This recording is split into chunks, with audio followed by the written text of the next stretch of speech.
Durante años, los escépticos y los ateos dijeron que todo era un mito, que la historia del becerro de oro era una simple leyenda, inventada para dar miedo o enseñar una lección moral. Pero lo que acaba de ocurrir en Arabia Saudita ha dejado al mundo entero sin palabras, porque el gobierno saudí acaba de declarar oficialmente el altar del becerro de oro como un sitio arqueológico protegido. Levantaron cercas, instalaron seguridad y lo están preservando. ¿Te das cuenta de lo que esto significa? Lo que durante siglos fue considerado una fábula, hoy se alza frente a nosotros, real y palpable. Incluso los más incrédulos no pueden explicarlo. Quédate conmigo, porque lo que estás a punto de ver cambia todo lo que creíamos saber durante siglos. No, déjame reformular eso. Durante milenios completos, la humanidad ha estado dividida en dos bandos aparentemente irreconciliables.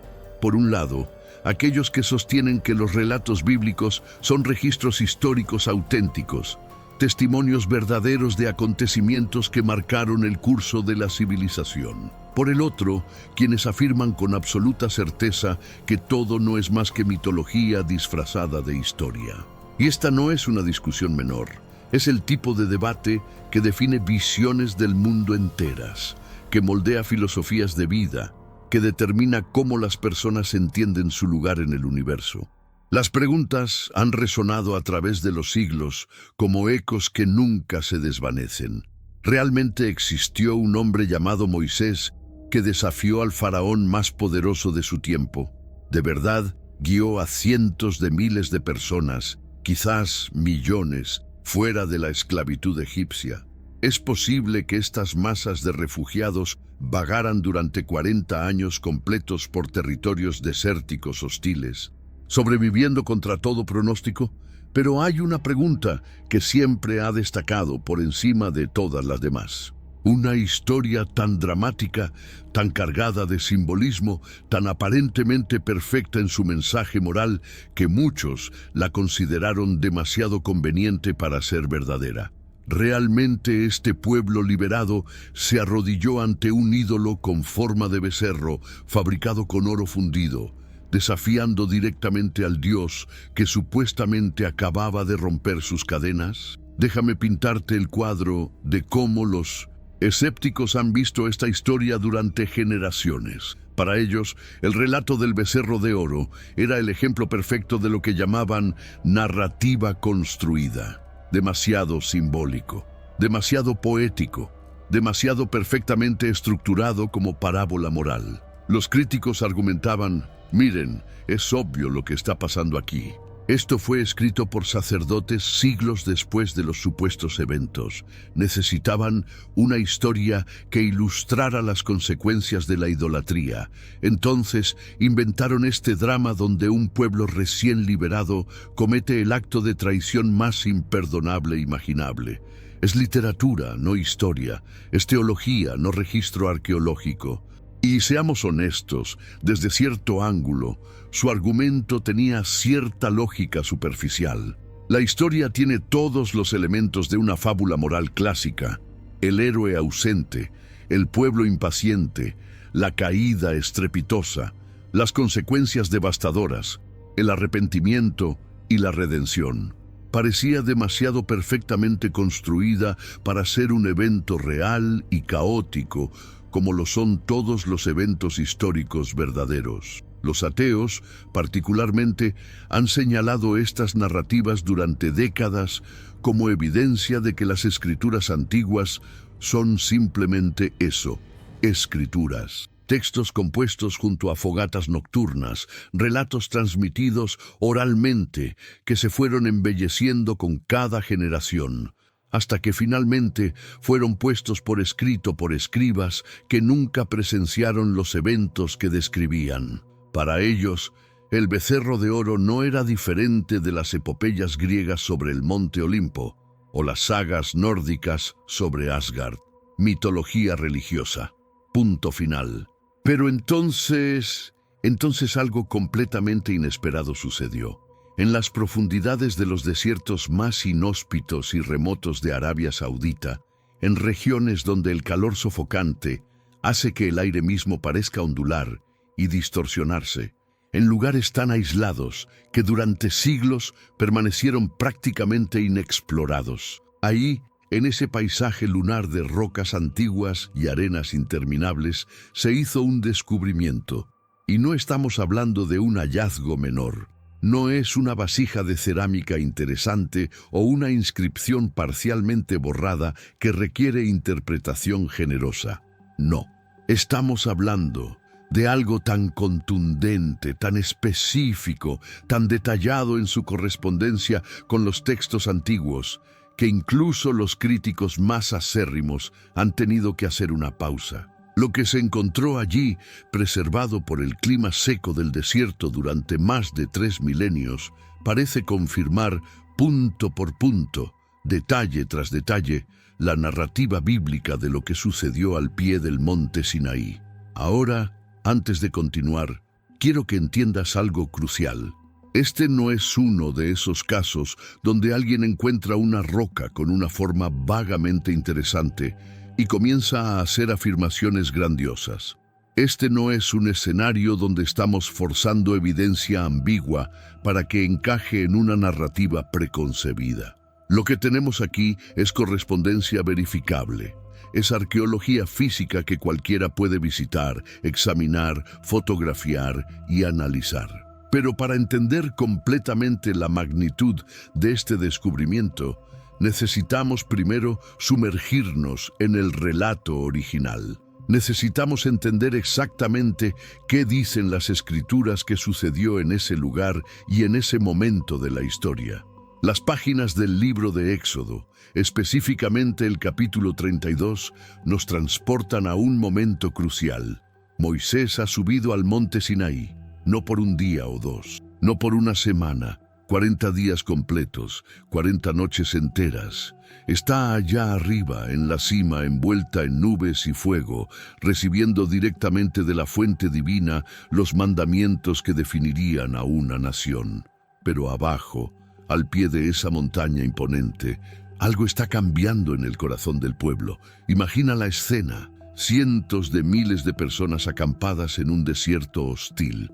Su líder ha desaparecido en la cumbre de una montaña que escupe fuego y truenos. Los días se convierten en semanas. Las semanas se alargan interminablemente. Y comienza a crecer una pregunta inquietante. ¿Qué le habrá pasado a Moisés? La ansiedad se transforma en impaciencia, la impaciencia en desesperación y la desesperación la desesperación hace que las personas tomen decisiones que en circunstancias normales nunca considerarían. El pueblo se reúne alrededor de Aarón, el hermano de Moisés, y le hacen una demanda que debe haber resonado como trueno en sus oídos. Ven, fabrica para nosotros dioses que marchen al frente de nuestro pueblo. Porque ese hombre, Moisés, quien nos sacó de las tierras de Egipto, sinceramente no tenemos idea de qué pudo haberle sucedido. Y aquí viene el momento que define todo.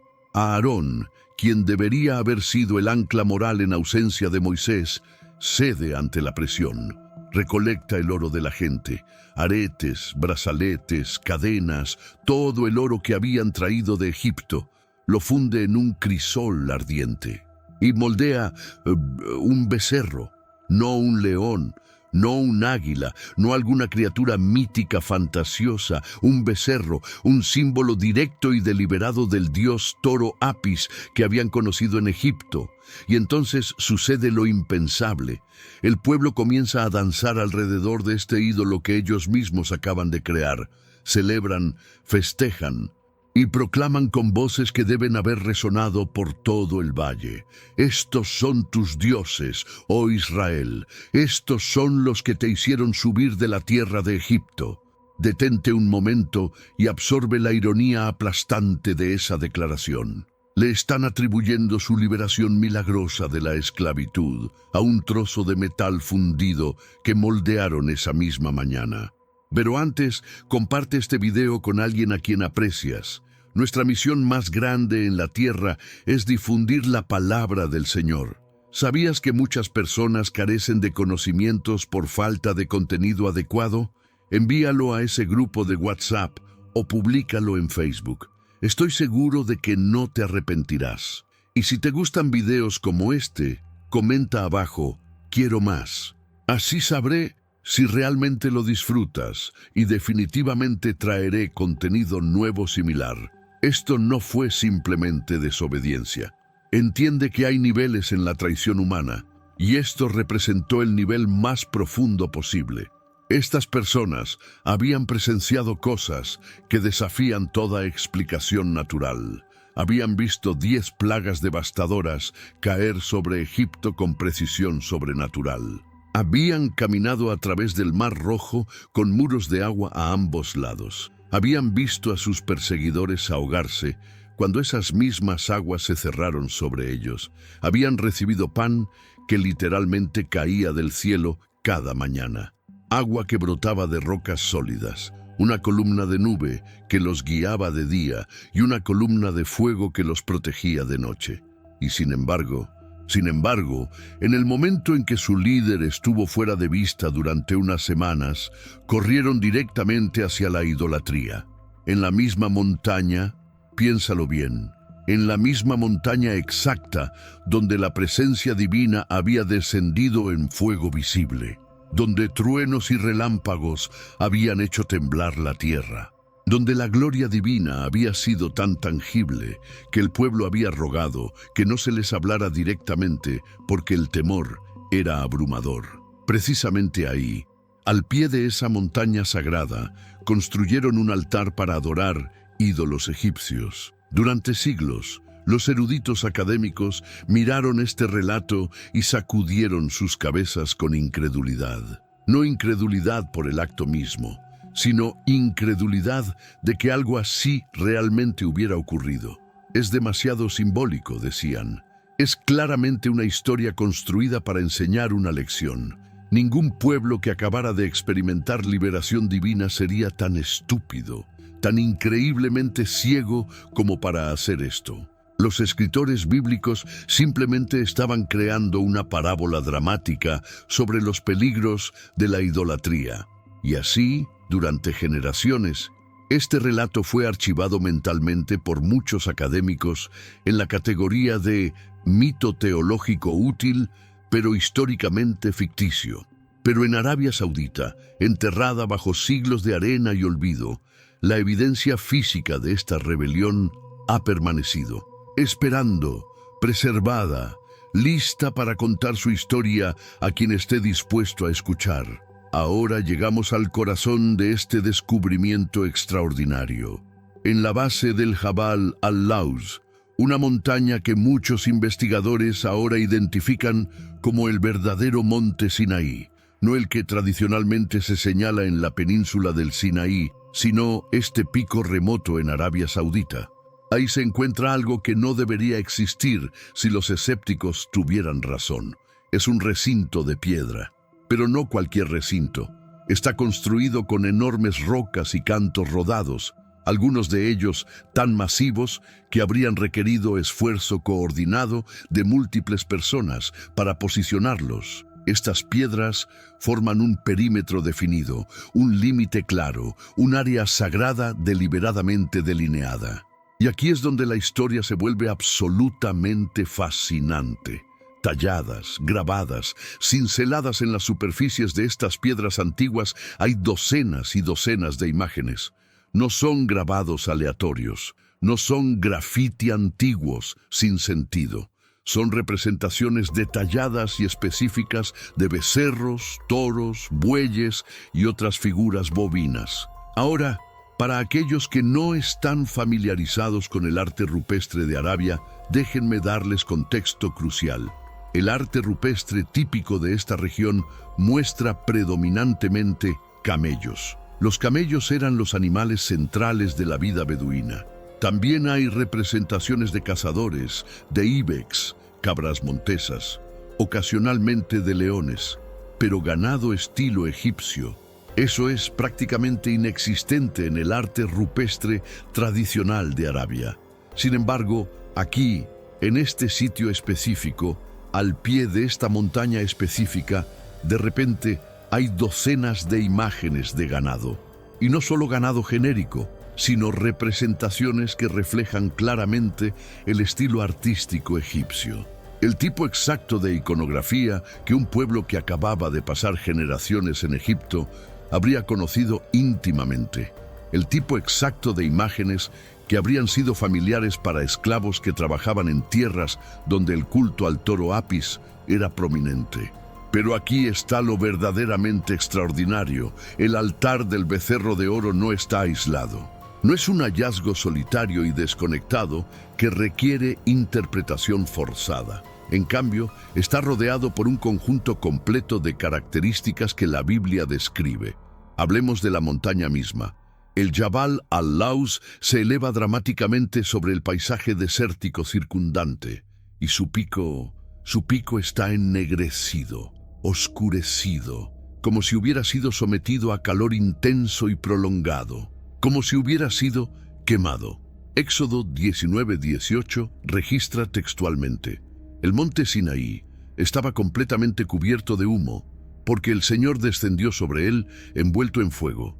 El humo subía como humo de horno y toda la montaña se sacudía violentamente. ¿Casualidad? Tal vez, pero sigamos. A corta distancia del altar se encuentra una de las formaciones geológicas más extraordinarias que verás en tu vida. Es una roca masiva, colosal, que se eleva varios pisos de altura, y esta roca está dividida, partida limpiamente, casi quirúrgicamente, por la mitad. Una grieta enorme recorre su longitud completa de arriba hacia abajo, pero lo más increíble no es la división misma, es lo que se encuentra en y alrededor de esa división. Hay canales erosionados, surcos profundos, tallados por el flujo de agua, en una tierra donde prácticamente no llueve, en un desierto donde los ríos no existen. Éxodo 17:6 relata que Moisés golpeó la roca en Horeb y agua brotó en cantidad suficiente para saciar a cientos de miles de personas y sus rebaños. ¿Otra coincidencia? Continuemos. Viaja un poco más lejos y encontrarás un área con palmeras y manantiales naturales. Éxodo 15:27 describe específicamente que el pueblo acampó en Elim, donde había 12 manantiales de agua y 70 palmeras. Y si sigues explorando la región, encontrarás ruinas arqueológicas que corresponden con la tierra de Madián, el lugar donde Moisés vivió durante 40 años con su suegro Jetro, antes de regresar a Egipto para la liberación.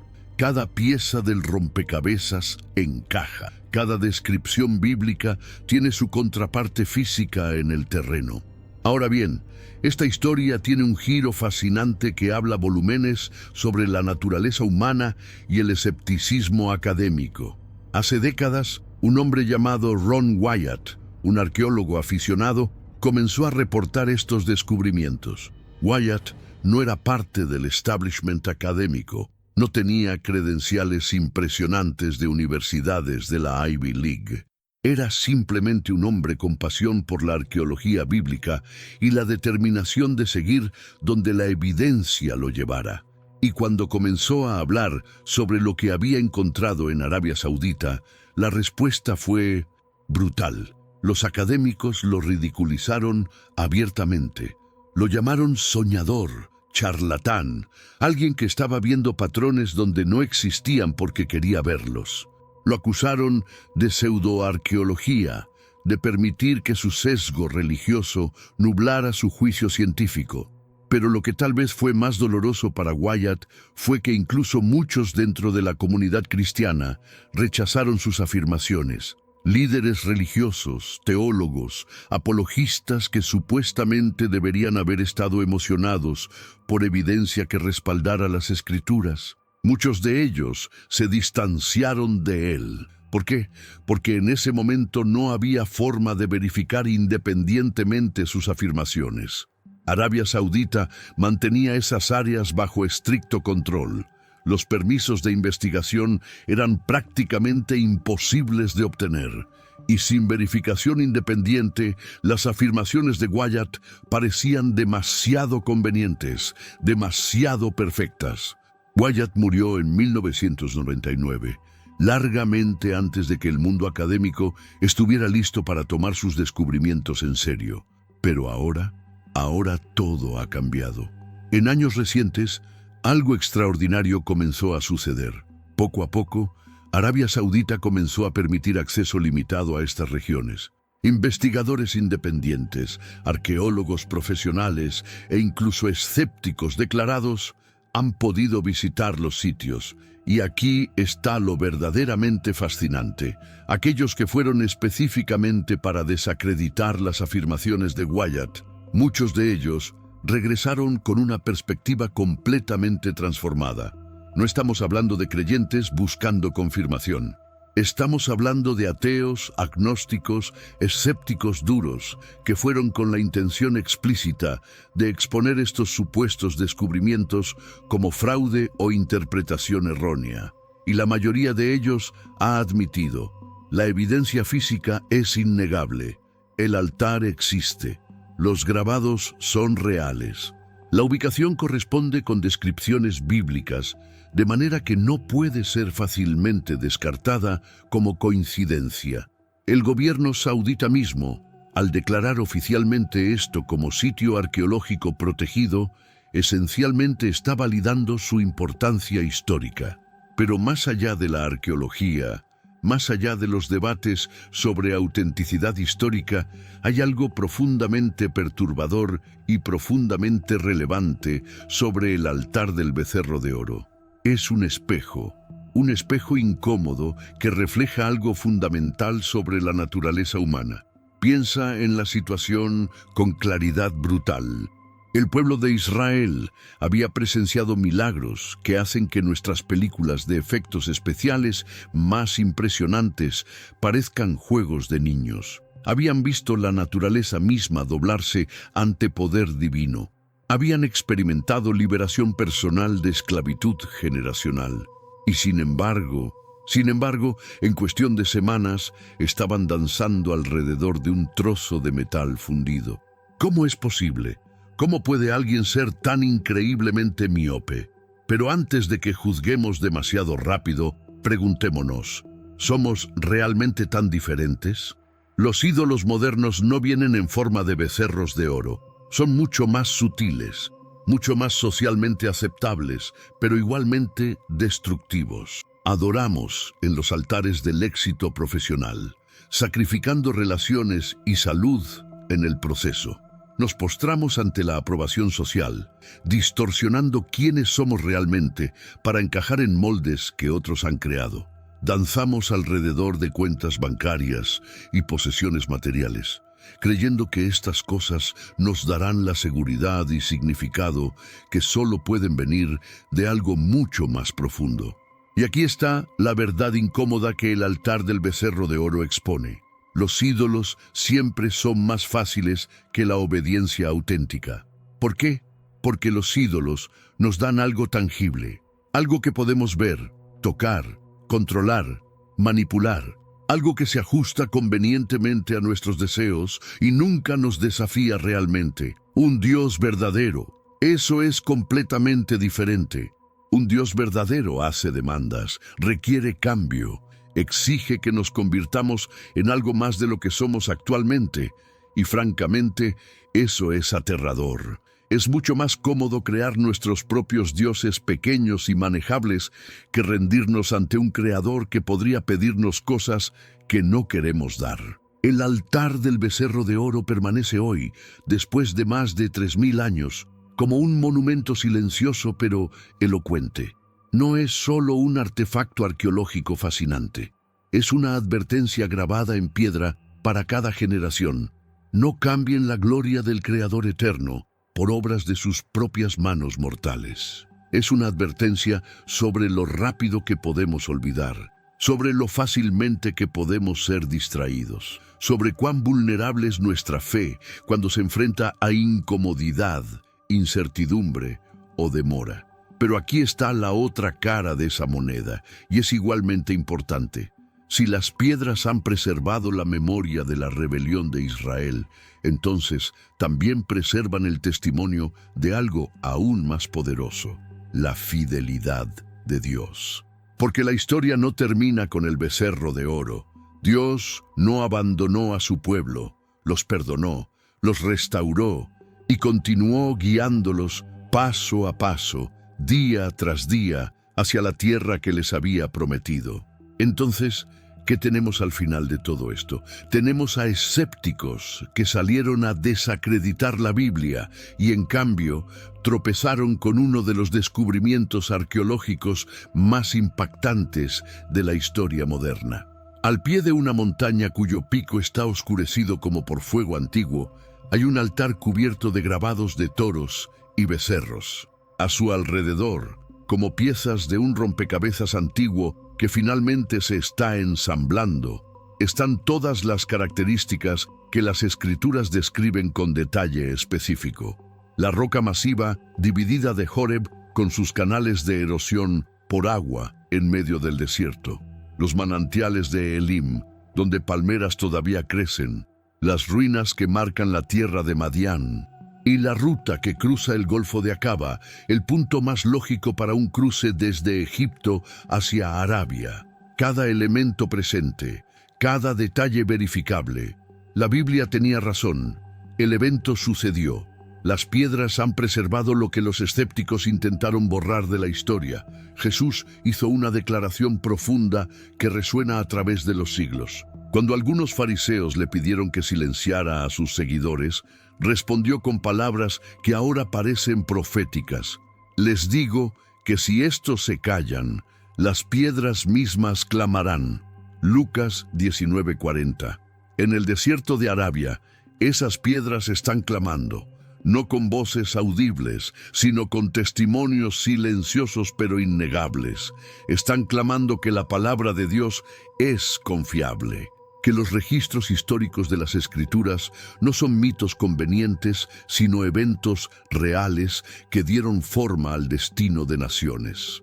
Que el Dios que liberó a Israel de Egipto es el mismo Dios cuyo pacto permanece vigente hasta el día de hoy.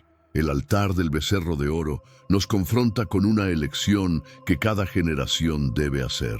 Podemos crear nuestros propios ídolos convenientes y controlables, o podemos rendirnos ante la verdad de un Creador que nos ama lo suficiente como para exigirnos grandeza. Las piedras han hablado. La evidencia está sobre la mesa. Y ahora la pregunta es, ¿qué haremos con esta verdad? Si este video te ha impactado de alguna manera, si ha desafiado algo en tu perspectiva o confirmado algo en tu corazón, te invito a que lo compartas. Porque historias como estas necesitan ser contadas. Verdades como estas necesitan ser conocidas. Y si aún no lo has hecho, suscríbete a este canal. Porque seguimos explorando descubrimientos que conectan el pasado antiguo con nuestro presente moderno, que iluminan verdades eternas en medio de nuestro mundo contemporáneo. Las piedras están clamando en el desierto de Arabia. La pregunta es, ¿estamos escuchando?